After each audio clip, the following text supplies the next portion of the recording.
अस्सलाम वालेकुम नाजरीन, उम्मीद है कि आप लोग खैरियत से होंगे। नाजरीन, अभी मैं व्लॉग की तैयारी कर रहा था तो उस दौरान एक ख़बर आई जिसको देख के मैं बड़ा एक्साइट हुआ। और वो ख़बर ये थी कि पाकिस्तान की फ़ुटबॉल टीम जापान चली गई मैच खेलने के लिए। जब मैंने मज़ीद पढ़ा तो पता ये चला कि वो एक जेली टीम थी, जो कि बेसिकली जो ये लोग होते हैं कि मुख्तलिफ़ वीज़ा माफिया के हाथों, जो एजेंट्स होते हैं बाहर भेजने वाले, तो उनके हाथों उनको चालीस चालीस लाख रुपया दे के तो वो जापान चले गए और उनको शो किया गया कि वो फ़ुटबॉल टीम है। और उनके लिए पहले उनको तैयारी कराई गई फ़ुटबॉल की, कि वो अच्छा फ़ुटबॉल खेलें। और फिर बाद में तमाम कागजात जैली बनाए, जिसमें फ़ुटबॉल फेडरेशन की तरफ से और फिर जो वजारत ख़ारजा की तरफ से, इधर से भी उनको बिठाने में कामयाब हो गए। जब वो जापान गए तो जापान वाले गए तुसी इत्थे की लैन आए हो, तो पता चला कि वो सारे जो कागजात हैं वो जैली थे और इन लोगों ने चालीस चालीस लाख रुपया दिया हुआ था। नाजरीन, अब जब हम बात करते हैं जी कि फ़लाँ कंट्री हमें वीज़ा नहीं देता, फ़लाँ वीज़ा नहीं देता, उसमें हमारे इस तरह के मामलात भी काफ़ी शामिल होते हैं। और जो एजेंट्स हैं वो पकड़े गए और उन्होंने ये बताया कि उन्होंने पहले भी कुछ 17 लोग इसी तरह फ़ुटबॉलर बनाकर तो बाहर भेजे हैं। तो इससे ओवरऑल पाकिस्तान की बड़ी बदनामी होती है। हमारे कई ममालिक में ऐसे मामला चल रहे हैं, यूके में भी अभी जो स्टूडेंट वीज़ा हैं वो उधर भी काफ़ी चैलेंजेस आ रहे हैं। मिडल ईस्ट में चैलेंजेस आ रहे हैं। इवन पहले तो यूएई वाले जो हैं वो हमें वीज़ा नहीं देते थे, अब जो कतर वाले हैं उन्होंने भी वो काम शुरू कर दिया है। तो ये जेली जो वीज़ा है इसका बिज़नेस बहुत बड़ा काफ़ी चल रहा है। पिछले दिनों को मेरे एक जानने वाले थे और पता चला कि वो एयरपोर्ट से पकड़े गए हैं। क्यों पकड़े गए हैं? उन्हें किसी कंट्री के यूरोपियन यूनियन का वीज़ा किसी ने लगवा के दिया हुआ था और पकड़े इसलिए गए कि वो वीज़ा भी जाली था। तो ये इन चीज़ों पे ख्याल किया करें। मुझे इस चीज़ का आइडिया है कि लोगों की एक बहुत बड़ी कमज़ोरी है कि हमने बैरून मुल्क जाना है। मैं वैसे अक्सर ये बात करता हूँ कि अगर जितने पैसे लगा के ख़ास तौर पे आपने यूरोप या अमेरिका की तरफ जाना है, ऑस्ट्रेलिया जाना है, अगर आप कोई हुनर सीख लें तो वो पैसे आप इधर पाकिस्तान लगा दें तो यू विल नेवर रिग्रेट। बल्कि आप जो है बाकी लोगों को, आप उनके लिए एक इन्फ्लुएंसर बन जाएंगे कि मैं यूरोप जाना चाह रहा था, मैंने 40 लाख तैयार किए, फिर मैंने कोई एक ट्रेनिंग ली छोटी सी और उसके बाद मैं अपना बिज़नेस कर रहा हूँ और मैं अच्छा एक कामयाब बिजनेसमैन हूँ। लेकिन नाजरीन, आई डोंट नो कि लोगों का इस तरफ रुझान नहीं है। मुझे इस बात की समझ नहीं आई कि बैरून मुल्क जाके उधर सारे इस तरह के काम करते हैं जो इधर नहीं कर सकते। उधर जाके इन्हें झाड़ू लगाना पड़े तो वो भी लगा लेते हैं, उधर जाके कोई मज़दूरी करनी पड़े वो कर लेते हैं, लेकिन इधर वो काम सीखने को तैयार नहीं है। और ऐसे भी मैं लोगों को जानता हूँ। कल मेरी किसी बंदे से बात हो रही थी जो कि स्किल के हवाले से, यानी कि उनका एक अपना टेक्निकल इंस्टीट्यूट है, तो वो कहते हैं जी कि हमने इवन जो लोग बाहर मिडल ईस्ट में बच्चों को भेजते हैं, हम उनको भी जो वीज़ा प्रोटेक्टर्स वगैरह हैं जो लगवाने वाले हैं, उनको भी कहते हैं कि आप हमारे ज़रिए हम इनको मुफ्त ट्रेनिंग देने को तैयार हैं और उसके बाद ये चले जाएं।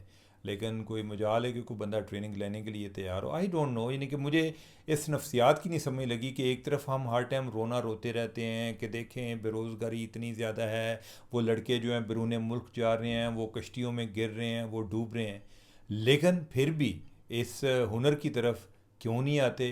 अल्लाह जाने। यानी कि ये कोई नफ्सियात है या क्या है? तो खैर ये है कि ये बड़ी एक मुल्क की बदनामी हुई है, ये जो मैं वाक़या आपको बता रहा हूँ। और बाकी ये है कि ये फ़ुटबॉल टीम जो है ये तो वापस आ गई है, लेकिन ये भी इतलात हैं कि शहबाज शरीफ जो है जा रहे हैं। शहबाज शरीफ जो हैं, या तो ना आप मुल्क के प्राइम मिनिस्टर हों कि आप किसी भी मुल्क में जाना चाहते हो तो उधर आपको कोई रोक टोक ना हो। लेकिन ये है कि फिर उधर से वापस भी आना पड़ता है। शहबाज शरीफ आपको पता है कि हर साल, हर महीने बल्कि कितने ममालिक के विज़िट करते हैं।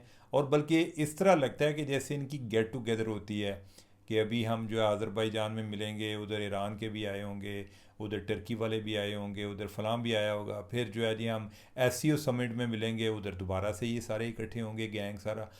अभी जो है कतर का कुछ बनना है या नहीं वो एक अलग बात है, लेकिन अभी कतर में उनकी मुलाकातें हुई हैं। और साथ साथ जो है वो अपने जो आसम मुनीर साहब हैं फील्ड मार्शल, उनको भी साथ रखते हैं, ताकि ये एक तासर रहे कि जो एक मुल्क की स्टेबिलिटी के ज़ामन है वो भी साथ हैं। वैसे इसके बारे में मुख्तलिफ़ लोगों की मुख्तलिफ़ राय है। मेरा ख्याल है कि ये बात कोई ये पॉजिटिव मैसेज है। पॉजिटिव इस सेंस में है कि पाकिस्तान के हवाले से जो भी अपनी राय बनाता है वो ये समझता है कि जब तक फ़ौज और हुकूमत एक पेज पर नहीं होंगे, इनके दरमियान हम हंगी नहीं होगी, तो कोई ना कोई टेंशन चलती रहेगी। तो ये एक साथ अपना मैसेज देते रहते हैं जी कि हम जो है, हम दोनों क्या कहते हैं कि यक जान दो कालब, वो वाली बात, वो हैं। तो अभी जो है इन्हीं के आगे ये जोड़ी जो है आगे यूनाइटेड नेशन में भी जा रही है। यूनाइटेड नेशन में जनरल असम्बली का इजलास है और इतलात ये हैं कि उधर ट्रंप के साथ भी मुलाकात होगी 25 दिसंबर को, 25 सितंबर को मुलाकात होगी। कोई ज़्यादा दिन अभी रह नहीं गए, और इस दौरान भी तकरीबन इन्होंने ज़्यादा टाइम बाहर ही गुजार देना है। जो फील्ड मार्शल हैं वो भी कहीं सऊदी अरब जा रहे हैं और उसके बाद उधर से रवाना हो जाएंगे। शहबाज शरीफ जो है हो सकता है कि कोई 1-2 दिन के लिए पाकिस्तान में आए, ये भी चले जाएंगे, और इसहाक डार जो हैं वो भी इनके साथ चले जाएंगे।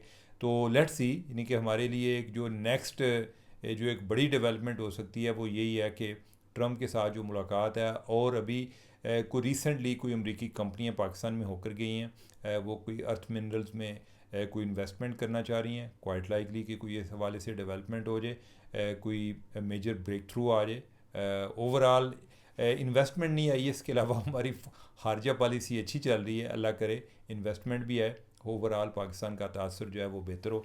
तो नाजरीन, अब जो है यानी कि अब अगर हम हाई कोर्ट की बात कर लें तो आपको पता है सबसे ज़्यादा एक न्यूज़ प्रोड्यूसिंग हाई कोर्ट जो है वो इस्लामाबाद हाई कोर्ट है, जो कि कुछ ख़बरें जो हैं वो 26वीं तरमीम के बाद आना रुक गई थी, अब दोबारा से शुरू हो गई हैं। आज भी उधर से 2-3 बड़ी अहम ख़बरें थी। एक तो आपके नॉलेज में होगा ईमान मज़ारी बनाम chief justice Islamabad high court के, उनकी आपस में कुतलही हुई। अब इनाम जो इमाम क्या कहते हैं, ईमान मज़ारी जो हैं वो उनके ख़िलाफ़ हरासमेंट का केस हाई कोर्ट में लेकर गई हैं। हरासमेंट के लिए आगे जस्टिस थी, एक ख़ातून थी, उनको हटा दिया गया है। और अब जो है इनके उधर भी ये एक टेंशन चल रही है। दूसरी टेंशन ये चल रही है कि एक और जज साहब हैं तारिक जहांगीरी साहब, उनको काम से रोक दिया गया है। तारिक जहांगीरी साहब की डिग्री का मसला है, जो सिंध हाई कोर्ट से उनके बारे में जो अभी इतलात आई हैं उसके मुताबिक उनकी डिग्री अच्छी नहीं थी। हम ये सोचते हैं कि जज साहब हैं तो इस तरह के काम नहीं करेंगे। जज साहब से पहले वो वकील भी थे, वकील से पहले वो स्टूडेंट भी थे। और लेकिन ये है कि हो सकता है कि ये सिलेक्टिव अकाउंटेबिलिटी हो, लेकिन ऐसे ओहदों पर जो फायज रहने वाले लोग हैं उनको अगर ये बात दुरुस्त है तो उनको ये चीज़ें सूट नहीं करती। अब उनका मामला जो है वो उधर जुडिशल कमीशन में उधर रुका हुआ है। अब एक पिटीशन भी फाइल हुई है हाई कोर्ट में, इस्लामाबाद हाई कोर्ट में। अब उसकी मेंटेनेबिलिटी पर आगे समात शुरू हो गई है कि क्या हम जो इस्लामाबाद हाई कोर्ट है वो इस केस को सुन सकती है या नहीं सुन सकती। तो उसके हवाले से उनको काम से रोक दिया गया है। यानी कि जो मेरी सारी गुफ्तगू या तमहीद थी उसकी जो बॉटम लाइन है या उसका जो हासिल है वो ये है कि जस्टिस तारिक जहांगीरी जो हैं उनको काम से रोक दिया गया है। यानी कि जब तक ये मेंटेनेबिलिटी का फ़ैसला नहीं हो जाता, जब वो फ़ैसला हो जाएगा तो उसके बाद नेक्स्ट ये होगा कि अगर फ़ैसला इस हक़ में हो कि ये केस सुना जाएगा तो फिर जो है उनका जो उनको काम से रोका रखेगा कि जब तक उनके बारे में फ़ैसला नहीं होता। तो ओवरऑल ये बड़ी अहम डेवलपमेंट है। साथ ही जो जस्टिस बाबर सत्तार हैं उन्होंने भी अपना खड़ाक किया। उन्होंने जो चेयरमैन पीटीए थे, PTA Pakistan telecommunication authority, वो रिटायर्ड जनरल हैं, उनको ओहदे से हटा दिया है। और उन्होंने बोला है कि इनका जो रूल्स के मुताबिक इनकी अपॉइंटमेंट नहीं हुई। अब ये एक बहुत बड़ी डेवलपमेंट है। जो चेयरमैन पीटीए हैं वो जो हमारे फील्ड मार्शल हैं उनके भी बड़े करीबी हैं, बल्कि ये समझा जाता है कि उन्हीं की वजह से उनको लगाया गया था। अब क्या वो बच पाएंगे या नहीं बच पाएंगे, ज़्यादा चांसेस ये हैं कि बच जाएंगे। एक तो उन्होंने इंट्रा कोर्ट अपील कर दी है इस्लामाबाद हाई कोर्ट के अंदर ही। तो इस्लामाबाद हाई कोर्ट में हो सकता है कि जस्टिस चीफ जस्टिस जो है उनके पास केस लगे तो वो ये मामला जो है उसको उल्टा दें कि जो जस्टिस बाबर सत्तार ने कहा। आखिर पे मैं 1-2 बातें करना चाहूँगा ओवरऑल जो हमारे कंट्री में ओवरऑल जो कल्चरल चेंजेस आ रही हैं इंटरनेट की वजह से। एक तो आज सोशल मीडिया पे आयशा उमर की एक क्लिप बड़ा वायरल था जिसमें वो कोई एक नए शो का आगाज़ करना चाह रही हैं, जिस पे बड़ा तनाज़ा है कि वो उसमें कोई डेटिंग कपल जो हैं वो बुलाएंगी और उनके हाल अहवाल पूछेंगी। मैं तो यानी कि वो जो वीडियो है मेरे पास वो खुल नहीं रही थी, लेकिन ये है कि ओवरऑल मैंने देखा कि काफ़ी लोग उस पर डिस्कस कर रहे थे। अब यह है कि इस तरह का जो ड्रामा है वो सबसे पहले कोई अमेरिका में कोई 2002 में बना था और ये बड़ा पॉपुलर हुआ। पॉपुलर का अब यही है, इससे आप अंदाज़ा लगा लेना कि पॉपुलर का ये मतलब ज़रूरी नहीं होता कि ये कोई चीज़ बड़ी अच्छी है। इसका मतलब ये होता है कि ज़्यादा लोगों का उसमें इंटरेस्ट है। पोर्न वेबसाइट में इससे भी ज़्यादा इंटरेस्ट होता है, तो आप उसका बताएं कि क्या करना है, यानी कि सिर्फ पॉपुलैरिटी को मेयार नहीं बनाया जा सकता। तो उसमें इवन टर्की ने कर दिया। टर्की वैसे अजीब मुल्क है, यानी कि एक तरफ जो है वो कहते हैं जी कि उधर बड़ी जी तैयब अर्दगान जो है बड़ा इस्लामिस्ट है, लेकिन इस तरह की चीज़ें भी बनती हैं। खैर उन्होंने जो कर दिया उसकी उन्होंने फ़ारसी और अरबी में ट्रांसलेशन जो हैं, डबिंग भी हुई। जिस तरह हमारे पास अर्तगल चलता रहा, उधर वो डेटिंग वाला ड्रामा भी चलता रहा।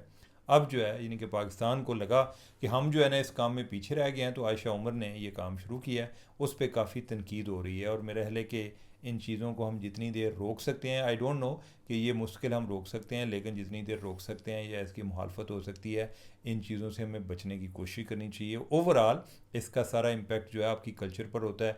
फिर जो है कि लोग कहते हैं जी कि यार आगे भी हो रहा है। अच्छा, अब आगे हो रहा है, आगे हो रहा है, तो इसका मतलब यह है कि आपने ये कहना है कि अगर कोई छुप के कर रहा है तो वो सरेआम जो है ये काम शुरू कर दे। तो मेरे ख्याल है कि इसको तो रोकने की बड़ी ज़रूरत है। साथ में एक और आज मैं देख रहा था कि किसी का यूट्यूब क्लिप चल रहा था कि कोई एक दो बहनें हैं, लड़की हैं, और वो अपने वालिद की उनकी डेथ हो गई है और वो उसका अंगूठा भी दिखा रही हैं और साथ वो कह रही हैं जी कि हमें जो है ना हमारे चैनल को आप पसंद करें, इसको लाइक करें। ये जो एक सोशल मीडिया में रेस है ना लाइक की, व्यूज़ की, इसमें लोग अपनी जानें दे रहे हैं और दूसरों की जानें ले रहे हैं। इवन कि अगर किसी को पता चले सामने बंदा डूब रहा है, तो ये बजाय इसके कि कोई उसको बचाने वाला हो, सारे जो है वो वीडियो बना रहे होते हैं कि यार ये वीडियो जो है ना ये बहुत वायरल जाएगी, ये हिट होगी, ये लोग कहेंगे कि ये किसने वीडियो बनाई है, मैं इसको टिकटॉक पर चढ़ाऊँगा और फिर मैं लोगों को बताऊँगा कि कितने मिलियन व्यूज़ मुझे आए। ये एक बड़ी अजीब सी ये जो कंटेंट क्रिएटर की एक ये जनरेशन तैयार हुई है और ये जो नफ्सियात तैयार हुई है ना, ये बड़ी डेंजरस है। अब मुझे नहीं आइडिया कि उनकी बाकी उनके बाप की डेथ हुई है या कि उन्होंने अपने को व्यूज़ लेने के लिए ये एक ड्रामा रचाया हुआ था कि जिसमें ये तासर ये दे रही हैं कि बाप जो है वो फौत हो गया। अब जो है यानी कि बाप जो है वो भी हो सकता है कि उसमें मेहमान अदाकार हो, अगर ये सारा इन्होंने ड्रामा किया हुआ है। क्वाइट लाइकली कि उनके गांव का कोई और बंदा हो। और यानी कि मैंने सुना है वैसे कि एक रहीम यार खान वाली साइड पे एक गांव है जिधर सारे कंटेंट क्रिएटर हैं जिनके अपने यूट्यूब चैनल नहीं है, उन्होंने वो दूसरे की यूट्यूब चैनल में काम करते हैं, उनके साथ काम करते हैं। तो उधर लोग बड़े पैसे बना रहे हैं। तो ओवरऑल जो कंटेंट क्रिएटर हैं ना वो सारे ये समझें कि जैसे अब लोग ऐसे ही है कि जैसे एक दूसरे को निशाना या उसका यानी कि चाह रहे हैं कि इसको दूसरे को कुछ हो ताकि मैं कोई ऐसी वीडियो बनाऊं जो वायरल हो जाए। नाज़रीन, हम एक अजीब ज़माने में एक दिलचस्प दौर में दाखिल हो गए हैं। अल्लाह खैर करे, पता नहीं इससे निकलेंगे या आगे क्या सूरत हाल होगी या हमसे अगली जो जनरेशन आ रही हैं वो किस एक सेट ऑफ माइंड सेट की होंगी। तो नाज़रीन, अभी तक यही गुफ्तगू है, मुझे दें इजाज़त। अल्लाह हाफिज़।